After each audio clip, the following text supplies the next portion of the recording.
You know, all around us, hidden in plain sight, in the most common objects and the most precious gems, there's a secret architectural plan. It's a hidden blueprint that dictates almost everything. Today, we're going to uncover that secret, the secret of crystalline solids. Have you ever really stopped to wonder about that?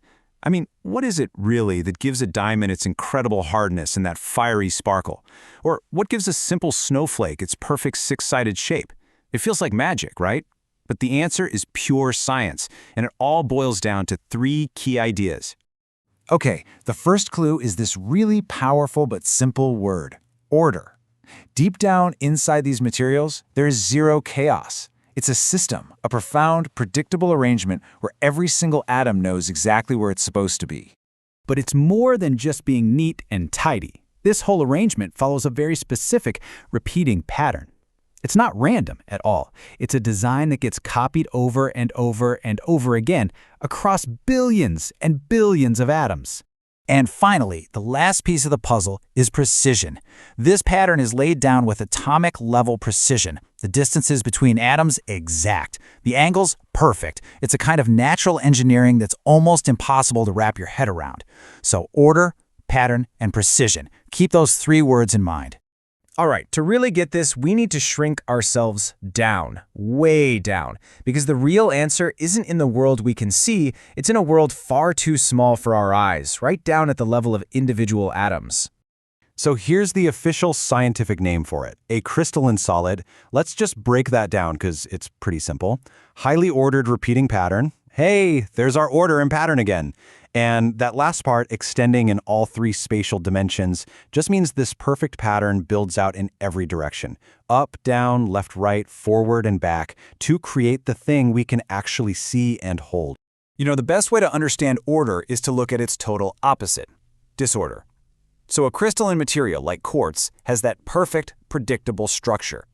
But its opposite is something called an amorphous solid. Glass is a perfect example. On an atomic level, glass is just a total jumbled mess. Think of it like this. A crystal is a perfectly built brick wall, and glass is just a pile of bricks dumped on the ground. Okay, so if crystals are these perfect atomic structures, what are they actually built from? What's the fundamental piece of the puzzle? Because figuring that out is the key to understanding, well, everything. Honestly, the easiest, most perfect way to picture this is to just think of a single Lego brick, just one. That one simple, repeatable block that has the fundamental design for the entire castle you're about to build. And that little atomic Lego brick? It's got a scientific name, of course. It's called the unit cell. And just like the definition says, it's the smallest repeating part of the entire structure.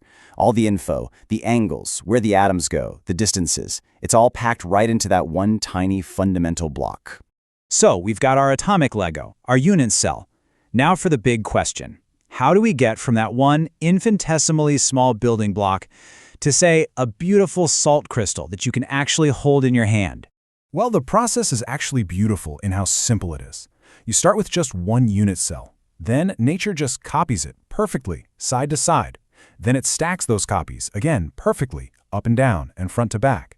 You do that millions and billions and trillions of times, and what you get is this huge, invisible, three-dimensional scaffolding called a crystal lattice. And there's this quote that just absolutely nails it. The crystal lattice is that invisible framework. You can't see it with your eyes, but it's responsible for almost everything you can see and measure about that material. Its strength, its shape, even how it plays with light. So we know what crystals are, and we know how they're built. But why does any of this really matter? Well, this is where it gets really cool. This is where we see how this hidden atomic arrangement literally defines the physical world we live in. Okay, get ready for this, because this is probably the most amazing part. You can take the exact same ingredient, the exact same type of atom, and just by changing how you arrange it, you can create two materials that are complete and total opposites. The classic example, the one everybody talks about, is carbon. You take a bunch of carbon atoms and arrange them one way, they form graphite, the soft gray stuff in your pencil. Then you take those exact same carbon atoms and just arrange them in a different pattern, and you get a diamond. And when you look at this comparison, it all just clicks. Look at the structure. In graphite, the carbon atoms are bonded in these flat sheets that are only weakly connected to each other. So they just slide right past one another, which is why graphite feels slippery and it leaves a mark on paper. But in a diamond, Those same atoms are locked into this incredibly strong, interlocking 3D lattice. Every atom is clamped tightly to its neighbors in all directions. And the result? One of the hardest things we've ever found. So the ultimate takeaway here, the big idea you have to remember is this.